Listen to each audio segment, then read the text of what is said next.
Tell them folks it's bedtime, lights out.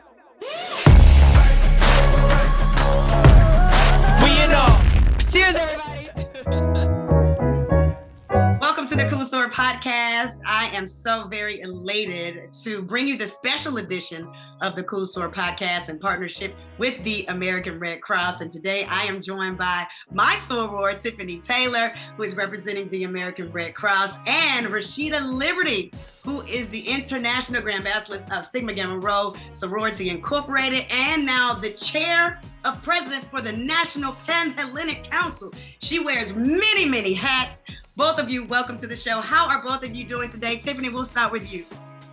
I'm doing well and just excited to be here with both of you phenomenal ladies. Absolutely. And Mrs. Liberty, how are you today? Doing well. I'm excited for this topic specifically as it relates to me very personally. So excited to be here today. Absolutely. Well, we are very excited because we get to talk about this beautiful partnership between the American Red Cross and the National PanHellenic Council. And since you did start off with that, why is this so important to you personally to be a part of this great partnership, Ms. Liberty? I've seen really how Red Cross and how having blood parts from us specifically that match our blood types for the African American community are so important. My husband is a blood cancer survivor and also a transplant survivor. So he's had 3 organs transplanted. So he's our bionic man, and he has definitely benefited from many of the services of the Red Cross and what they were able to provide in hospital for his critical care. That is absolutely outstanding. I'm so glad that he is doing well. And yeah, that is definitely a personal connection. Tiffany, why was it so important for the American Red Cross to partner with an organization of the NPHC's magnitude? It was so important for the Red Cross to partner with the National PanHellenic Council just to help raise awareness and increase blood donations in the Black community, because it's a space and conversation where members of the NPHC have always been. You know, our mega sci-fi brother, Dr. Charles R. Drew, who was the first Black medical director at the Red Cross, pioneered modern blood banking and invented ways to collect blood in the community through what we use today called blood mobiles. So from Dr. Charles Drew to the NPHC, historically and today, these organizations have been cornerstone in successfully advocating for equity and the significant impact of the Black community. Right. And so when we talk about the NPHC, obviously newly appointed, and this is one of the things that obviously was put on your plate. What was the first course of action to make this partnership what it has become and what it will continue to become? We actually hosted the Red Cross. We actually hosted our first a transition meeting for me becoming the Council of Presidents leader at the National Red Cross building. So that in itself is very symbolic of kind of the changing of the guard, but also at the same time, it was symbolic of the relationship that we want to establish with the Red Cross, to have all of us in their presence. And they were enduring the hurricane impact at the same time. So for them to be with us and to see the many facets of what they do was very important. But for us from the NPHC perspective, we want to kind of demystify things that involve our health. And I think when you think about, wait, where am I giving my DNA? Where am I giving blood to? We want to be the leaders that say, it's okay. And this is important to our communities. We have a voice that stretches 2.5 million members plus. And then when you expand to our expanded households, we go up to 7.5 to 10 million impact. So we know that we have a big voice here, and we want to make sure that we hold on to that for Red Cross. Yeah, absolutely. And, historically, Black folks are like, I don't want to do this. I don't want to do that. What are they going to do? What are they going to do? How are we making sure that we make this a comfortable thing for people of African descent to be able to want to give blood? Tiffany, you can speak to that, I know, because we've talked so much about making sure that this is an easy process for people of color to actually give blood. What is the American Red Cross doing to ease the process? The first thing that we're doing is we're partnering with community-based organizations like the NPHC, like the NAACP, and so many others to build awareness and educate, because that's so important. From a scientific and a health and social justice perspective, it's so critically important for people who are Black to donate blood, because in the US, it's estimated that over 100,000 people have sickle cell disease, most of them who are of African descent. And some of them receive blood transfusions every 4 to 6 weeks just to prevent the complications of this disease, while some just, experience pain crises and they need blood to help ease the pain when they're going through that. But what many don't know is that after receiving so many blood transfusions over time, their bodies can begin to reject those blood transfusions. And if the blood is not closely matched, that can happen. It's very similar to an organ donation or transplant, if the body chooses not to receive that transplant. So what we found is that 1 in 3 African American blood donors are a match for people with sickle cell disease. And because this disease disproportionately impacts the Black community, we are working hard with these organizations to just build awareness about that, but also to educate them about how we've already been in this conversation over many, many years, advocating for not only equity in blood donation, but equity in healthcare as well. And so we're encouraging the Black community to come together, roll up a sleeve, donate blood, because everyone deserves the right to have good health, and that includes having a diverse blood supply as well. Absolutely. Ms. Liberty, can you talk a little bit about what we're all doing as the Divine Nine, coming together collectively? And then you can probably speak to, individual sororities and fraternities that have already kind of been at the forefront of blood drives, and how we can encourage the community to get involved. Yeah, I know that I was coming off of, or came into this role right behind the Grand Pole Mark of Kappa Alpha Psi.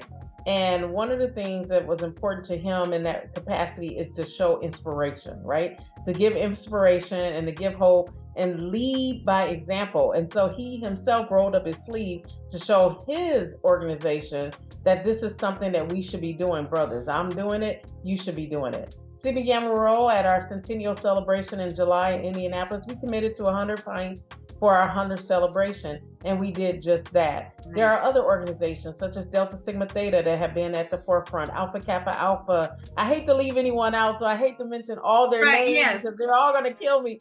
But I would say that we, as the 9 national presidents, committed to the Red Cross, that this was a no-brainer. This was something that we were going to do.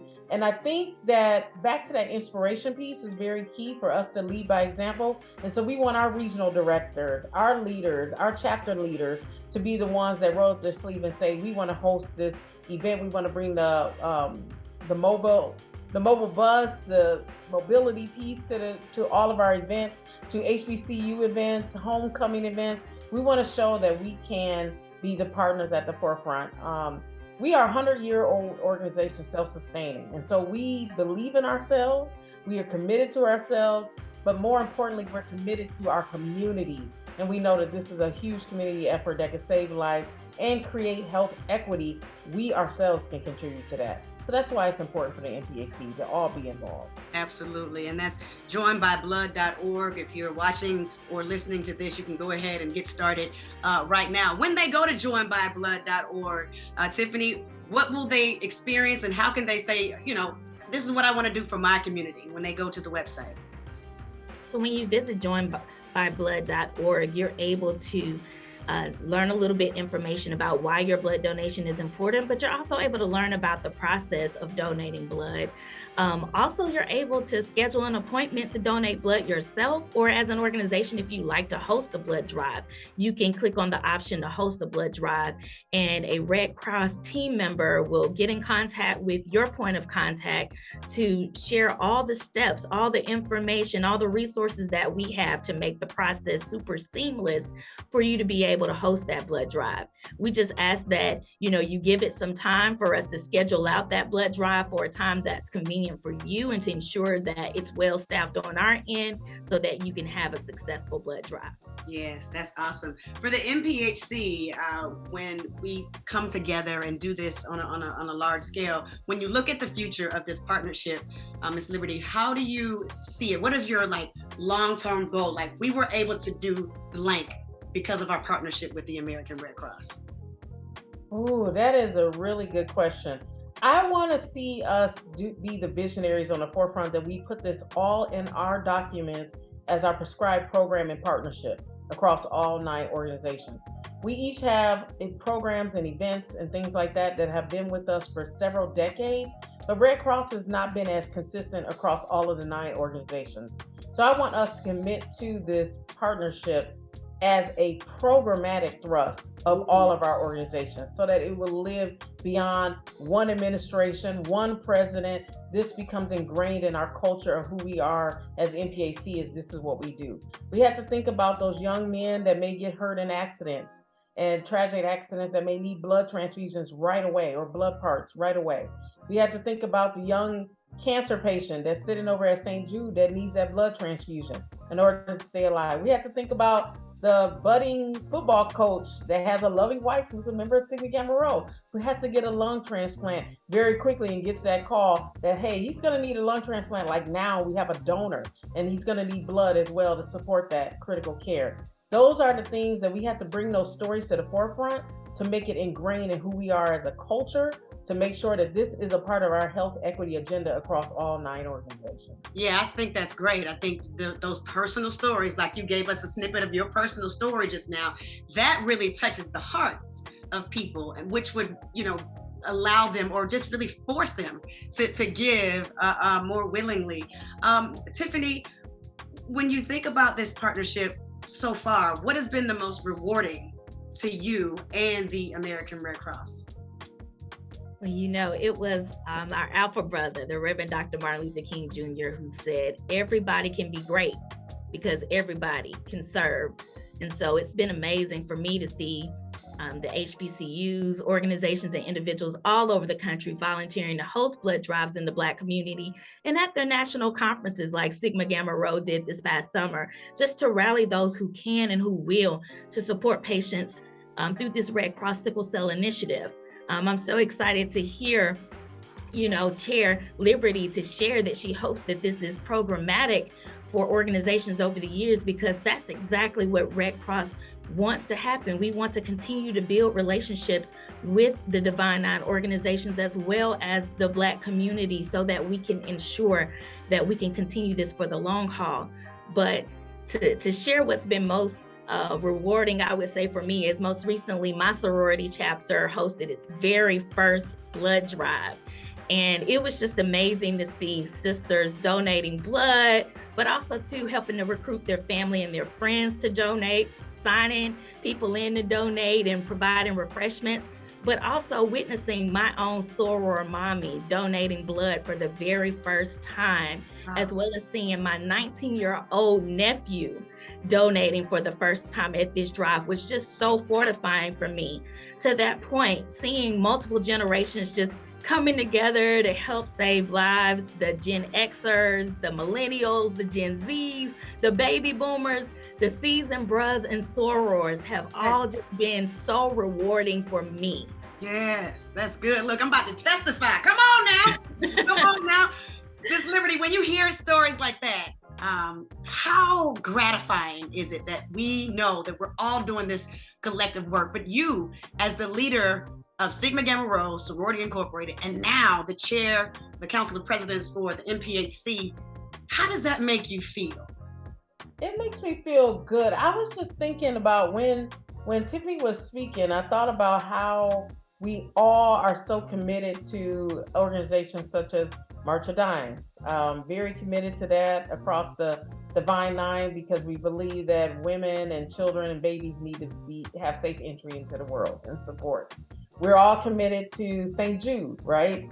Childhood cancers. And those 2 programs, I would say, across all of our organizations are pretty ingrained. I want to see Red Cross be that strong number 3 as a committed organization and partnership. So it makes me excited to see it happening on a local level. Yes. Because sometimes we make these decisions and partnerships at the national level and we don't get to the ground where the real work happens. And like they say, all politics are local, all community service is local. And so we can touch a chapter that touches, you mentioned your nephew. As a young man, that becomes ingrained in how he represents for his family and his future. And then that continues that legacy. So I'm happy to see that work is being done locally. And I'm hopeful that this is a national partnership, but the national work will transcend the local communities. And that's what we're about. And that's will change lives and ultimately save lives, which is so important. How are you? When do you rest, President Liberty? Let me ask that. When do you rest? I don't know. I used to say, my mother told me to quit saying this. I said, I'll rest when I'm dead. She said, quit saying that. She was like, quit saying that. The Lord may say you need to rest. Right. So I would say, to be honest with you, the way I look at busy, we're all busy. We all have the same 24 hours a day. We all have the 7 days a week, 365 days a year. It's how we utilize it. And what I believe is that you have to be present in the moment in everything that you do.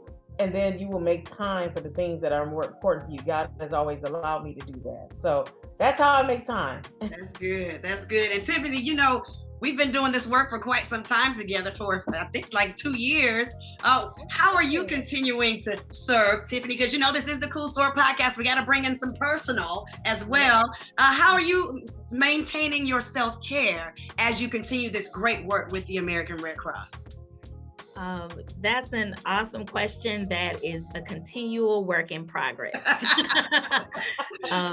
I am learning now because I was kind of like, Chair Liberty in the sense in my younger years where I thought, you can rest when you're dead.